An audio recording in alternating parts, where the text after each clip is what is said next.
కోటి శివలింగాలకి ఒక్క శివలింగం తక్కువై దక్షిణ కాశీగా పేరుగాంచినటువంటి శ్రీముక్కలింగేశ్వర దేవాలయం ఒక చారిత్రాత్మకమైన దేవాలయంగా దక్షిణ కాశీగా పేరుగాంచి ఇటు ఒడిశాతో పాటు ఆంధ్రప్రదేశ్ తెలంగాణ నుంచి వచ్చినటువంటి భక్తులు మాత్రం ఈ ఆలయానికి వచ్చి దర్శనం చేసుకుని తన్మయం చెందుతున్నారు. స్వయంభూగా ద్వాపర యుగంలో నిర్మించబడినటువంటి ఈ దేవాలయం విశిష్టత మాత్రం ఇప్పటికి కూడాను భక్తులను ఆకర్షించుకునే విధంగా ఉన్నటువంటి కట్టడాలు, ఆ అప్పట్లో భక్తులను ఆకర్షించే విధంగా నిర్మించినటువంటి ఈ నిర్మాణ ప్రక్రియ మాత్రం ఇప్పటికీ ఇటువంటి భూతల దేవాలయాన్ని నిర్మించినట్టు అలనాటి ఆ వైభవం నేటికి పరిరక్షించడంలో మాత్రం దేవాదాయ శాఖతో పాటు ఆ ఆలయానికి అర్చకత్వం వహిస్తున్నటువంటి 300 కుటుంబాల ప్రజలు పడుతున్నట్టు శ్రమ ఈరోజు ఈ దేవాలయంకి వచ్చిన భక్తులకు మాత్రం కన్నుల విందులు చేయడంతో పాటు ఆధ్యాత్మిక భక్తి తత్వం ఉట్టే విధంగా ఉంటుంది. అసలు శ్రీముఖలింగేశ్వర దేవాలయంలో ఆ ఒక్క లింగం తెక్కువ కాడడానికి కారణం ఏంటి? దక్షిణ కాశీగా ఈ ప్రాంతం వాసులకు ఈరోజు ఈ దేవాలయం అందుబాటులో ఉన్నటువంటి విశిష్టత ఏంటి? ప్రధాన అర్చకుని అడిగి తెలుసుకుందాం. చూస్తే కనుక శ్రీముఖలింగం కోటి లింగాలకు ఒక లింగం తక్కువై దక్షిణ కాశీగా ఇలా అంటే కాశీకి ఉన్నటువంటి ఆ పుణ్యత్వానికి దూరమై భక్తులు ఆదరావం పొందుతుంది. అసలు ఈ ఆలయం తల విశిష్టత ఏంటి? ఇప్పటికీ ఇంతమంది భక్తులను ఆకర్షించినటువంటి ఈ కట్టడం ఎప్పుడు జరిగింది? ఇది సుమారు 1600 సంవత్సరాల చరిత్ర అండి ఈ ఆలయానికి ఉందండి. చాలా చాలా దూర ప్రాంతం నుంచి ఈ ఆలయానికి వస్తుంటారు. ఇటు ఒరిస్సా కాక ఇటు ఆంధ్రప్రదేశ్ మొత్తం కూడా ఇక్కడ రావడం జరుగుతుంది. స్వామివారి ఇక్కడ ఏమిటంటే స్వయంభూలింగం. ఇక్కడ శ్రీకాకుళానికి అక్కడ అరసవల్లి దేవాలయం, అక్కడ నుంచి శ్రీకూర్మం, అక్కడ నుంచి ఒక 50 కిలోమీటర్ దూరంలో ఈ శ్రీముఖలింగేశ్వర స్వామివారు కూడా వెలిసి ఉన్నారు స్వయంభుగా. స్వామివారు ఇక్కడ స్వయంభుగా పరమేశ్వరుడు ముఖంతో పుట్టాడు. అయితే శివుడికి ఇక్కడ లింగానికి ముఖం ఉండడం ఏంటనేసి ఇక్కడ మనం కావాలి. ఎక్కడైనా శివుడు లింగమే తప్ప ఈ కలియుగంలో ఇక్కడ మాత్రం శ్రీముఖలింగంలో ముఖలింగేశ్వర స్వామివారు ముఖంతో పుట్టాడు. అయితే ఆ ముఖంతో పుట్టడానికి గల కారణం ఏంటి అనేసి మనం ఇక్కడ చెప్పబడుతుంది. అయితే అది దక్షిణ కాశీగా చెప్పబడుతుంది, అది ఉత్తర కాశీగా చెప్పబడుతుంది. అది కూడా కోటిలింగ క్షేత్రం. కాశీ అక్కడ పట్టణం అంతా కూడా కోటిలింగాలు ఉంటాయి, ప్రతి ఇంట్లో ఉంటాయి. కానీ ఇక్కడ మాత్రం పంచక్రోశ మధ్యస్థ మందును కూడా ఇక్కడ ఏమిటంటే ఇక్కడికి 25 కిలోమీటర్ల విస్తీర్ణం కూడా కోటిలింగాలుగా అక్కడ ప్రదర్శించబడ్డాయి. అయితే ఇక్కడ ముఖలింగేశ్వర స్వామివారు ఎలా పుట్టారు, ఎందుకు పుట్టారు అనుకుంటే ద్వాపరయుగంలో ఇదంతా కూడా పెద్ద అరణ్య ప్రదేశం అన్నమాట. ఈ అరణ్యం పేరు గోవింద అరణ్యంగా చెప్పబడుతుంది. ఈ అరణ్యంలో ఒక రాజు అనేటువంటి ఉండేవాడు. ఆ రాజు పేరు చిత్రసేనుడు అనేసి రాజు. ఆ రాజుకి ఏంటంటే 2 భార్యలు మాత్రం ఉండేవాళ్ళు. ఆ మొదటి భార్య పేరు చిత్తి కోయావిడి గిరిజనావిడి అంటారు. రెండవ భార్య పేరు మాత్రం చిత్కల జంగపావిడి, శివభక్తురాలు. అయితే వాళ్ళకి ఆధారం ఏంటంటే లోపల ఇక్కడ మాత్రం శ్రీముఖలింగంలో గర్భాలు ఉన్నటువంటి పరమేశ్వరుడు మాత్రం ఒక విప్ప చెట్టు అనమాట. ఆ చెట్టుకి 2 కొమ్మలు ఉండేవి అనమాట. చెట్టుకి ఎంత పెద్ద పుట్ట, ఇదంతా కూడా పెద్ద అరణ్యము. అయితే ఆ చెట్టే వాళ్ళకి ఏంటంటే ఆ రాజుకి అతని 2 భార్యలు కూడా ఆధారం ఏంటంటే ఆ చెట్టు తాలూకా చెట్టుకి 2 కొమ్మలు ఉండడంతో, చెట్టు కింద ఒక పుట్ట ఉండడంతో ఆ చెట్టు తాలూకా 2 కొమ్మలు కూడా సమానంగా తన 2 భార్యలు కూడా పంచిపెట్టేసేవాడు అనమాట. అయితే ఆ చెట్టు తాలూకా వచ్చే కొమ్మ భాగాలు సమానంగా పంచిపెట్టేసరికి తన 2 భార్యలు కూడా సవతులు కూడా ఇక్కడ ఉన్నటువంటి ఈ పక్కనే ఉన్నటువంటి సుమంతుడు అనే అగ్రహారంలో ఒక సావుకారు అనేవాడు ఉండేవాడు అనమాట. ఆ సావుకారికి ఆ పువ్వులు అమ్ముకునేసరికి ఆ పువ్వులు ఏమవుతున్నాయంటే 2 విధాలుగా పువ్వులు మారిపోతున్నాయి అనమాట. అయితే ఒక కొమ్మ భాగానికి పెద్ద భార్యకి విప్ప పువ్వులు రావడము, రెండో భార్య కొమ్మ భాగానికి ఇక్కడ బంగారు పుష్పాలు రావడము. అయితే ఈ ఒక చెట్టు 2 విధాలుగా పూయడం ఏంటనేసి ఆ చెట్టు కోసం పువ్వుల కోసం కూడా రోజు కూడా దెబ్బలాడుకోవడం ఇలా జరుగుతుంది. అయితే రాజు దగ్గరికి వెళ్ళేసరికి కొట్లాడుకునేసరికి ఆ 2 కొమ్మలు కూడా మార్చేశాడు. ఆవిడ కొమ్మ ఈవిడి కొమ్మ ఆవిడకి మార్చేశాడు. అది కొమ్మలు మార్చినప్పుడు కూడా ఏమిటంటే ఇక్కడ ఏంటంటే భక్తిభావంతో ఇక్కడ ఆ రెండో భార్యకి బంగారు పూలు రావడం, శుచి శుభ్రత లేకుండా ఉండడం వల్ల ఆవిడికి ఇప్ప పూలు రావడం ఇలాగా జరుగుతుందన్నమాట. అయితే ఆ పెద్ద రెండో భార్యకి పప్పు బియ్యము మంచి మంచి క్వాలిటీలు ఇవ్వడం, ఈ మొదటి భార్యకి ఆ విప్ప పూలు తగ్గట్టుగా తౌడు కూడా ఇలా జరుగుతుంది. ఇలా రోజు కూడా ఆ చెట్టు కోసం పువ్వుల కోసం దెబ్బలాడుకునేసరికి ఒకరోజు రాజు సాయంత్రం పూట ఏమిటంటే ఆ రాజు తన ఇంటికి వచ్చేసరికి తన 2 భార్యలు కూడా ఘోరంగా జుత్తులు పట్టుకొని దెబ్బలాడుకుంటారు అనమాట ఆ పువ్వుల కోసం, చెట్టు కోసం అనమాట. రాజు చూసి ఆ తాలూకు 2 భార్యలు కూడా గొడవలకు భరించలేక ఏం చేశాడంటే కోపంతో ఇంటికి వెళ్ళి ఆ గొడ్డని తీసుకొచ్చాడు, చెట్టు నరికేశాడు అనమాట. ఆ చెట్టు పుట్ట 2 తెగిపోయేసరికి ఏదైతే చెట్టు నరకబడగా లోపల భూమిలో ఉండిపోయేంత తాలూకా వృక్షమూలం నుంచే ద్వాపరయుగం అంతం కలిగిపోయారం నాటికి ఆ తాలూకా డొర్ర అనేది ఆ కులిపోగా చెట్టు రూపం పోయి శిలగా మరి ఇక్కడ అయ్యవారు ఇక్కడ పరమేశ్వరుడు ఏంటంటే ఆవు తాలూకు ముఖభాగం ఎలా ఉంటుందో అటువంటి ముఖం ఆకారంతో పరమేశ్వరుడు కూడా ముఖంతో పుట్టాడనమాట. అయితే ఈ ముఖంతో పుట్టడం చెప్పడంతో ఇక్కడ సమస్తమైన దేవతలు అందరూ కూడా ఈ విషయాన్ని తెలిసిపోయిందనమాట.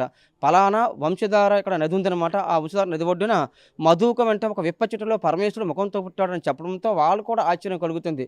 ఇదేంటిది శివుడికి కలియుగంలో లింగానికి ముఖంలో ఏంటనేసి కోటి మంది దేవతలు కూడా వచ్చి తన దర్శనం చేసుకున్నారనమాట. ఎందుకు శివుడికి లింగానికి ముఖం ఏంటనేసి అందరికీ కూడా ఆశ్చర్యం కలిగింది. ఎందుకు ఒకప్పుడు అది భృగు శాపం, అది శివుడికి. కలియుగంలో నీకు ఎక్కడైనా సరే నీకు లింగ పూజలే తప్ప నీకు రూపం ఉంటూ ఆకారం ఉంటే ఎక్కడ లేదు, కానీ ఇక్కడ మాత్రం స్వయంభుగా పరమేశ్వరుడు ముఖం ఉండడం చాలా విశేషం. అందుకే ముఖం ఉంది కాబట్టి ముఖలింగేశ్వరాన్ని నామకరణం పెట్టుకుని కాలక్రమేణా ఈ ఊరికి కూడా గ్రామానికి కూడా శ్రీముఖలింగం అని పేరు రావడం. మధు వృక్షంలో పుట్టాడు కాబట్టి మధుకేశ్వరుడు. ఆ ముఖమే గోకర్ణాకృతి, ఆవు తాలూకు చెవి ఆకారం ఎలా ఉంటుందో అటువంటి ఆకారంతో పరమేశ్వర ముఖంతో పుట్టాడు కాబట్టి గోకర్ణ మధుకేశ్వరుడు నామకరణంతో 3 యుగాల్లో 3 పేర్లు పెట్టుకుని కోటి మంది దేవతలు వచ్చి ఈ నదీ తీరంలో ఈ చుట్టూ ఇక్కడికి పంచక్రోశం మధ్యస్థ మందును కూడా తోటల్లో, గుట్టాల్లో, పొలాల్లో ఒకటి తక్కువ కోట్లేంగులుగా ప్రదర్శించుకుని దేవతలు వెళ్ళిపోయారు. అందుకే ఇది దక్షిణ కాశీగా చెప్పబడుతుంది అనమాట. అయితే కనుక ప్రస్తుతం ఈ దక్షిణ కాశీ విషయంలో మాత్రం ఎవరు దీనికి సంబంధించి సంరక్షణ బాధ్యత తీసుకుంటారు? అసలు పర్లాకిమిడి రాజులకి ఈ దేవాలయంకి ఉన్నటువంటి ఇదేంటి? మరోవైపు చూస్తే కనుక అప్పుడు రాజుల కాలంలో కలియుగం అంటే కళింగ రాజ్య సామ్రాజ్యం విస్తరించిన నేపథ్యంలో శ్రీముఖలింగం ఇక్కడ పాలనా రాజధానిగా ఉంది. కారవేల టైంలో ముఖలింగ నగరం ఇది. ఇది ముఖలింగ సామ్రాజ్యం. ఈ కళింగులకి ఇది అప్పట్లో ఇది సామ్రాజ్యంగా దీన్ని ఇక్కడ వాళ్ళు ఇక్కడ వచ్చి దీని వ్యాపారం కానీ మంచి కానీ చెడ్డ కానీ ఇక్కడ చేస్తుండేవాళ్ళు. తర్వాత దీన్ని అలాగా 1420 వచ్చేటప్పటికి దీన్ని ఒరిస్సా రాజులు పరిపాలనలోకి దీన్ని పరిగణించబడింది. వాళ్ళ టైంలో దీన్ని ఒరిస్సా రాజుల మొట్టమొదటి రాజు విష్ణువర్ధన మధుకర్ణ గజపతి. వాళ్ళ వంశీయులే ఇప్పటికి కూడాను దీనికి శాశ్వత ధర్మకర్తలుగా ఉంటున్నారు. మరి అంతకుముందంటే ఎంతోమంది రాజులు దీన్ని పరిపాలించారు. ఇక్కడ కళింగ యుద్ధం అంటే కళింగ యుద్ధం కూడా ఇక్కడ జరిగింది. ఎవరిది?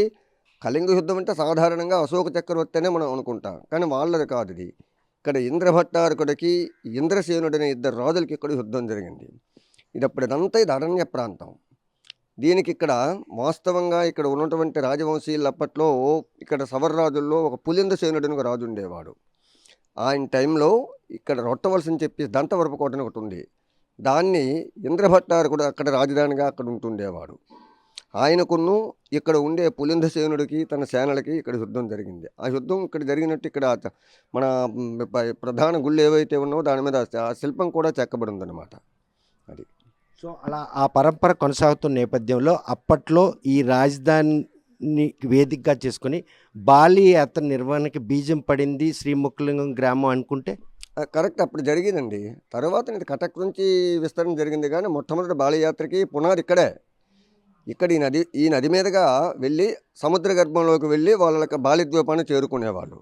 ఇప్పుడు అప్పట్లో కళింగ సామ్రాజ్య విస్తరణ టైంలో మరి అది అలాగే ఎందుకు అది మాసిపోయిందో అది మాత్రం మాకైతే అర్థం అవడం లేదు. అంటే అలనాటి వైభవానికి ఈరోజు ఈ ఆలయం నోచుకోవడం లేదంటే అదొక చెడుగా భావించవచ్చా? లేకపోతే ఒడిశా వాసులు అధికారంగా నిర్వహించే బాలి యాత్రను ఆంధ్రప్రదేశ్లో అలనాటి చరిత్రను పరిరక్షించేందుకు బాలి యాత్రని అధికారంగా నిర్వహించాల్సిన ఆవశ్యకత ఉందా? అంటే మరి ఉందండి, ఉంది, ఆవశ్యకత మొత్తం ఉంది. ఎందుకంటే ఒకప్పుడు జరిగేది కాబట్టి. మరి అప్పటి మీరు అన్నట్టు ఒరిస్సా రాజుల పరిపాలనలో ఇది హిందూ సాంప్రదాయానికి విరుద్ధంగా వాళ్ళు, ఎందుకంటే ఒక జాతికి జాతి ఎప్పుడు కూడా భేదాభిప్రాయమే. వాళ్ళ టైంలో వాళ్ళు ఇక్కడ మరి చేయడానికి మరి ఇష్టం లేక చేయలేదు, ఏమో మాకు తెలియదు. కానీ మొట్టమొదటి బాలయాత్ర అన్నటువంటిది ఇక్కడే జరిగింది. తర్వాత అది అలాగా ఒరిస్సా కటక్ నుంచి ఇది ప్రారంభమైంది. ఎప్పుడైతే అక్కడికి వెళ్ళిందో ఇప్పుడు ఈ మధ్యకాలంలో అంటే ప్రభుత్వం దృష్టికి తీసుకువెళ్ళపోయినా ఇది అంటే రాష్ట్ర పరిగణలోకి కాకపోయినా ఒక సామాన్యంగా ప్రారంభించమని చెప్పి గత సంవత్సరం నుంచి ఇక్కడ ప్రారంభం అయిందనమాట. మరి ఇది ఎంతవరకు దీన్ని కొనసాగిస్తున్నటువంటిది మనకైతే మరి తెలియదు.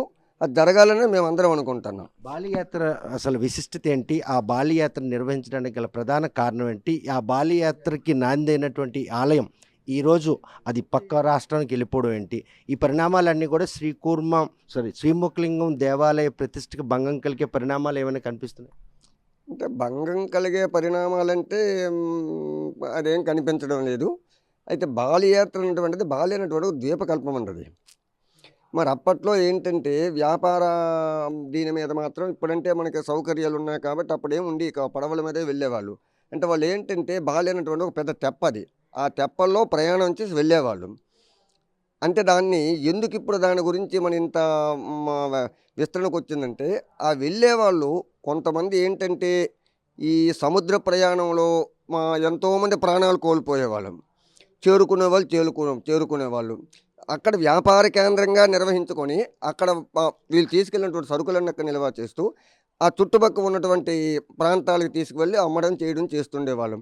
ఈలోగా ఎంతోమంది వెళ్ళినటువంటి వాళ్ళు చనిపోవడం కానీ ఇవన్నీ చేస్తుండేవాళ్ళు. అయితే వాళ్ళ ఆత్మశాంతి కోసం అని చెప్పేసి చనిపోయినటువంటి మా స్త్రీలు ఎవరైతే ఉన్నారో వైధవ్యం పొందినటువంటి స్త్రీలు వాళ్ళంతా కూడాను వాళ్ళ భర్తల తాలూకు ఆత్మశాంతి కోసం అని చెప్పేసి అదే కార్తీక మాసం రోజుల్లో వాళ్ళు ఏంటంటే నదీ ప్రాంతమందు వాళ్ళ దీనికోసమని దీపారాధనలు అవి చేస్తుండేవాళ్ళండి. అదే బాలయాత్రకు ఉన్నటువంటి ప్రాముఖ్యత. అంటే అది ఒక మంచి కార్యమే కదా అదనమాట. చూస్తే కనుక ప్రస్తుతం స్వామివారి అంగట్లో ఒక గోలె ఉంది. అసలు సాధారణంగా ఏ దేవాలయం కూడా అటువంటి పరిణామాలు ఉండవు. అరసవెల్లి సూర్యనారాయణ స్వామి దేవాలయం అంటే సూర్యకిరణ స్పర్శ ఉంటుంది గర్భగుడిలో ఉన్నట్టు మూల విరాట్కి. శ్రీకూర్మ దేవాలయం అంటే 2 ధ్వజస్తంభాలు ఉంటాయి, నిజరూప దర్శన భాగ్యం కలిగే అక్కడ నక్షత్రం. కానీ ఈ ఆలయ అంగట్లో గర్భగుడిలో ఆ గోలెంకు ఉన్నటువంటి విశిష్టత అంటే గోళం అంటే అది ఇంచుమించు 400 సంవత్సరాల చరిత్ర ఉందండి దానికి. అసలు ఈ క్షేత్రానికి వచ్చిన భక్తులు దాన్ని చూడాలని ఎక్కువగా వస్తుంటారు. అంటే ఒకప్పుడు దాన్ని మనకి వెలుగులోకి తీసుకురాలేకపోయాం. ఇప్పుడు ప్రజలకు దాని అంటే చాలా నమ్మకం. ముఖ్యంగా సంతానం అండి. ఆ గోళం చరిత్ర విశిష్టత ఏమిటంటే సంతానం లేనటువంటి వాళ్ళు మాత్రం మనస్సులో ఎటువంటి సందేహము లేకుండా అక్కడికి వెళ్ళి దాన్ని తాకి నమస్కారం చేసి తప్పకుండా సంతానం మాత్రం కలుగుతుందండి.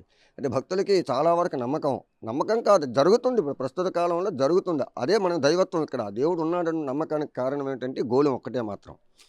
మరి అదేవిధంగా స్వామికోడుని ఇక్కడ మహాశక్తి ఎందుకు స్వయంభువు. ఇది ప్రతిష్ఠించే శివలింగం మాత్రం కాదు. మన భారతదేశంలో ఉన్నటువంటి జ్యోతిర్లింగాలు ఉన్నాయి. అవి ఎవరు ఆదిశంకరాచార్యులు ప్రతిష్ఠించినటువంటి జ్యోతిర్లింగములు. కానీ వాటికంటే దీనికి ఎక్కువ విశిష్టత ఉన్నదని చెప్పుకోవచ్చు. ఎందుకు?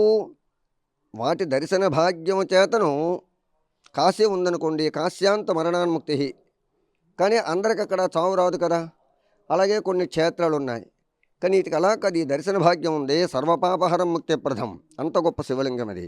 రెండవది, ఎక్కడైనా కలియుగంలో పరమేశ్వరుడు లింగమే తప్ప ముఖం దాచి పుట్టినట్టు చరిత్ర లేదు. ఎందుకు? తనకు ఒకప్పుడు భృగువు చెప్పించాడని మన పురాణాలు ఘోషిస్తున్నాయి. అలాంటిది పవిత్రమైనటువంటి వంశధార నదీ తీర ప్రాంతముందు పరమేశ్వరుడు విప్ప చెట్టులో గోముఖంతో ఉద్భవించాడు. అందుకు తన పేరు శ్రీముఖలింగేశ్వరాయ. మోక్షానికి ముఖలింగం చాలా గొప్పది. అదే కాకుండా ఇక్కడ అష్టగణపతితో కూడుకున్నటువంటి శివక్షేత్రం. ఒకే ప్రాంగణంలో 8 గణపతులు ఉండవు. చాలా విశిష్టత.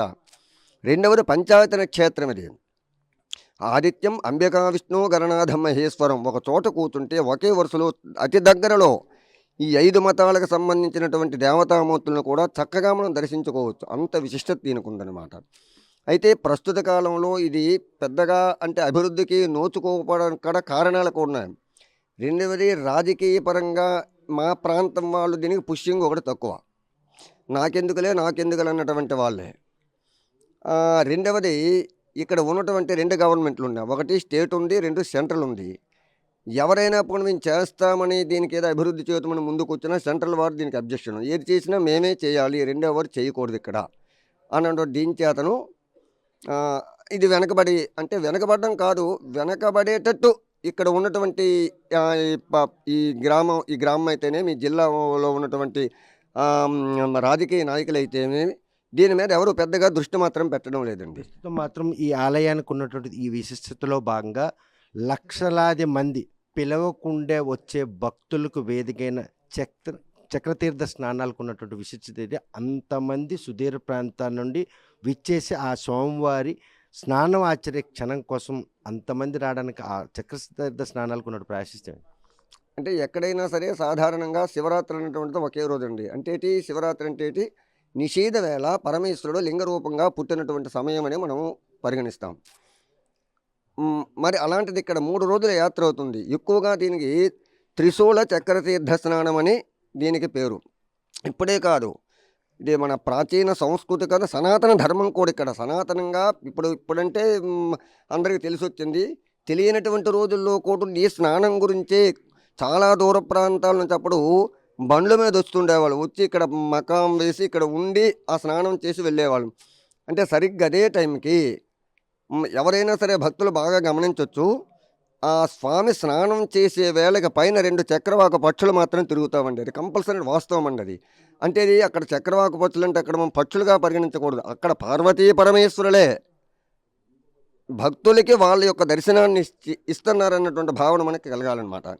అది పరమేశ్వరుని తాలూకా స్నానానంతరం ఈ లక్షలాది మంది భక్తులు స్నానం చేస్తే అది ప్రజలకి ఒక ఉన్నటువంటి వ్యాధులైతేనేమి, అదేవిధంగా మనం తెలియక చేసినటువంటి పాప పరిహారం అయితేనేమి అన్నీ జరుగుతూ ఉన్నటువంటి నమ్మకంతో ఇక్కడ ఈ ప్రాంతానికి చక్రతీర్థ స్నానానికి మాత్రం ఎక్కువ ప్రాధాన్యత ఉంది. అంటే భక్తి తత్పరత ఇప్పుడున్న జనరేషన్కి చాలా తక్కువైనప్పటికి కూడాను చిన్న పిల్లలు కావచ్చు, వృద్ధులు కావచ్చు, వయోవృద్ధులు కావచ్చు, ఎవరైనా కూడా ఆ రోజు కోసం అంతలా పరితపించి 1000 ప్రయాసాలను కూడా పక్కన పెట్టి ఎండలను కూడా లెక్క చేయకుండా ఆ స్నానాలకు వచ్చి స్నానం ఆచరించినటువంటి ఆ గడిల్లో ఎక్కడ కూడా ఎటువంటి అసౌకర్యం కానీ ఒక ఘటన కానీ చోటు చేసుకోవడానికి ఒక పరిణామాలు వెనక ఏ శక్తి వెనక వాళ్ళకి అండగానే దైవశక్తేనండి. ఇంతవరకు ఇప్పుడు మనం ఎన్నో క్షేత్రాలకు వెళ్తున్నాం. మన యావత్ ప్రపంచ దేశాల్లో ఎన్నో హిందూ క్షేత్రాలు ఉన్నాయి, అలాగే ప్రతి మతానికి సంబంధించిన క్షేత్రాలు ఉన్నాయి. కానీ ప్రతి క్షేత్రంలో కూడా ఏదో ఒక చావు సంఘటన మనం వింటుంటాం. కానీ మాకు తెలిసి వచ్చిన తర్వాత ఈ క్షేత్రానికి ఇన్ని లక్షలాది మంది భక్తులు ఆచరించే చక్రతీర్థ స్నానం అయితేనేమి, కార్తీక మాసం అయితేనేమి, శివరాత్రి 3 రోజులు అయితేనేమి, ఎక్కడ కూడా ఏ భక్తుడికి ఎటువంటి యొక్క ఆపద అన్నటువంటిది ఇంతవరకు లేదు. అంతా పరమేశ్వరుని యొక్క లీల. ఇక్కడ ఉన్నటువంటి శివునికి ఉన్నటువంటి శక్తి అటువంటిది. స్వయంభువు ఆ పరమేశ్వరుడు ఇక్కడ సాక్షాత్ ఇక్కడ ఉన్నాడని నమ్మకమే. అప్పట్లో రాజు ప్రతిష్ఠించినటువంటి ఏదైతే చెట్టు కింద అంటే స్వయంభూంగా వెలిసినటువంటి ఆ ముఖం ఉన్నటువంటి శివలింగానికి అసలు ఆదివాసీలకి ఉన్నటువంటి ఆ భావన, ఆ బంధం ఏంటి? ఈ శివరాత్రి పర్వదినాల్లో ఆదివాసీలు తండోపతండాలుగా తరలివస్తుంటారు, ఇటు ఒడిశా రాష్ట్రం కానీ ఆంధ్రప్రదేశ్లో ఉంటారు. వాళ్ళకి ఉన్నటువంటి ఇది అప్పట్లో ఉన్నటువంటి ఆ రెండో భార్య ట్రైబుల్ ఆవిడ కావడమే అది కారణం అని చెప్పుకోవచ్చా? అలా కాదండి. ఇది వాస్తవంగా చెప్పుకోవాలంటే దేవుడు కూడా ఆదివాసులకే నిలయం.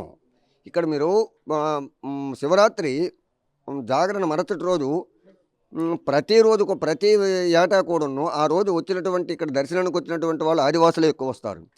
వాళ్ళకి ఇది ఒక దేవుడు ఇక్కడ కిరాతకులకి అతను ఒకప్పుడు దర్శనం ఇచ్చాడు కాబట్టి వాళ్ళకే ఇది ప్రాశస్తా. వాళ్ళే తన యొక్క దర్శన భాగ్యము చేతను వాళ్ళు మళ్ళీ దేవత్వాన్ని పొందారు. వాళ్ళ పరమేశ్వరుని యొక్క దర్శన భాగ్యం చేతను కిరాతకులు అన్నటువంటి వాళ్ళు దేవత్వాన్ని పొందారు కాబట్టి ఎక్కువ వాళ్ళకి ఇది నమ్మకం. అంటే సాధారణంగా ఇప్పుడు అందరూ వస్తారనుకోండి, ఎక్కువగా దీన్ని నమ్మేవాళ్ళు ప్రాంతంలో ఉండే వాళ్ళంతా ఒకప్పుడు ఆదివాసుల ప్రాంతం. ఇదంతా అరణ్య ప్రాంతం. ఇప్పుడంటే మనం ఇదైంది, కానీ ఇదంతా ఆదివాసుల ప్రాంతమే.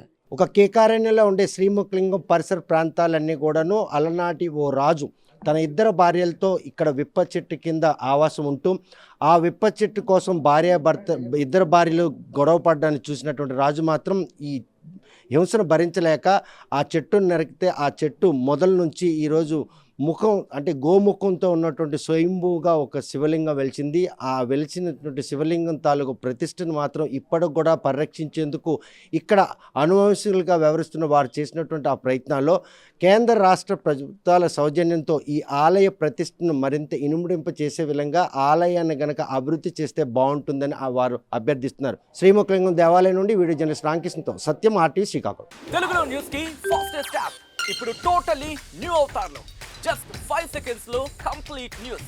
సోషల్ మీడియాలో ట్రెండ్స్ కి one stop solution. Live TV app voice search option తో ఇప్పుడే డౌన్లోడ్ చేయండి లేదా అప్డేట్ అయిపోండి. యాప్ లింక్ డిస్క్రిప్షన్ లో ఉంది.